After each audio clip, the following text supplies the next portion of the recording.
ايه اللخبطه دي، اكلكعها واعملها لحد لما علمتني بصراحه. فبقيت بقى ان انا بعرف ايه اعملها، وانا دلوقتي جايه بقول لكم عليها. البنات الامامير المتجوزين جداد او اللي بتخش المطبخ جديد، اتعلمي بقى لفه السمبوسك كده بطريقه سهله وجميله.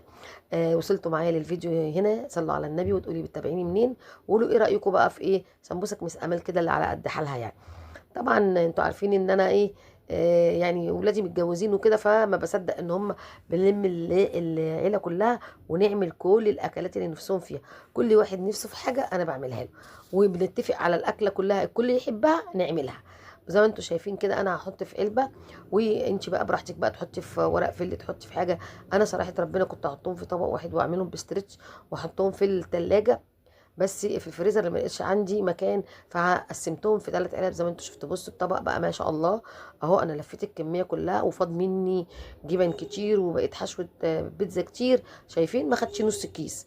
الكيس ده انا جايباه بكام؟ جايباه مش عارفه 35 او 25. حلو جدا جدا، يعني ممكن تعملي بيه لفتين سمبوسك صراحه.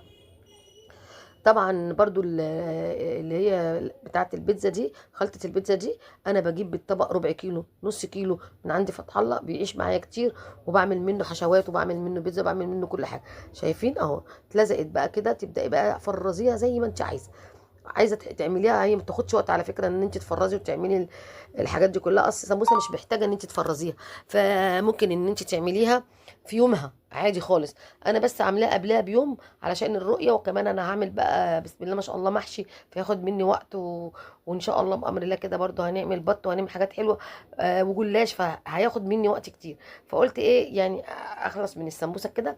وانا بحب يا بنات عندي خصله ان انا اعمل اكلي كله من بالليل، اوضب كل حاجتي من بالليل، اقوم من الصبح على الايه، على التسويه، وخاصه لما يكون عندك عزومه. ودي بقى كانت كل الكميه اللي انا عملتها، 3 اطباق دول. فزي ما بقول لك لو انت اسره صغيره ممكن تطلعي في كل مره طبق، لكن انا بسم الله ما شاء الله هعمل الكميه كلها عشان احفادي جاي لي. كل سنه وانتم طيبين ورمضان كريم، واستنوني فيديو جديد، وان شاء الله اعمل لكم كل يوم اكله جميله كده وتحفه تفكرك بالايام الجميله.